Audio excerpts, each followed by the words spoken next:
Emi Martinez. ফ্রান্সের সঙ্গে final ম্যাচের আগে আর্জেন্টিনার দুর্গরক্ষক মার্টিনেজ ফ্রান্সের উদ্দেশ্যে বলেছিলেন, আর্জেন্টিনাকে হারাতে গেলে আগে আমাকে খুন করতে হবে। অথচ এই মুহূর্তে বিশ্বের সবচেয়ে আলোচিত গোলকিপার মার্টিনেজ আর্জেন্টিনার হয়ে মাত্র 25টি ম্যাচ খেলেছেন। আগে হ্যাঁ, মাত্র 25টি ম্যাচ খেলেই তিনি আর্জেন্টিনাকে বিশ্ব চ্যাম্পিয়নের খেতাব জিতিয়ে দিলেন।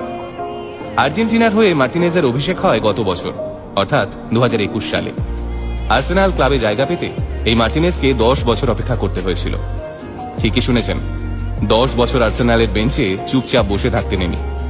অথচ মাত্র 17 বছর বয়সেই আর্সেনালের ইউথ টিমে জায়গা পেয়েছিলেন এমি। আর্জেন্টিনা ছেড়ে ইংল্যান্ডে পাড়ি দেওয়ার সময় কান্নায় ভেঙে পড়েছিলেন এমির মা আর ভাই। বারবার বলছিলেন, আমাদের ছেড়ে এত দূর যাস না।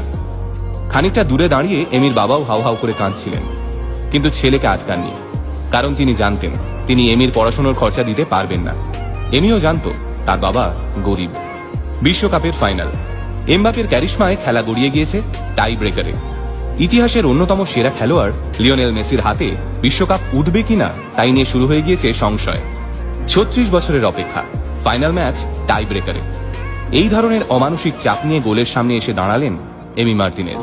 কিন্তু তখন তাকে দেখে কে বলবে যে তিনি আর্জেন্টিনার হয়ে মাত্র 25টি ম্যাচ খেলেছেন?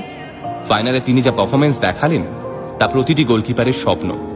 মেসি তাকে দলের অন্যতম গুরুত্বপূর্ণ খেলোয়াড় কেন বলেছিলেন তাও তিনি প্রমাণ করে দিয়েছেন গতকাল ফাইনাল ম্যাচে।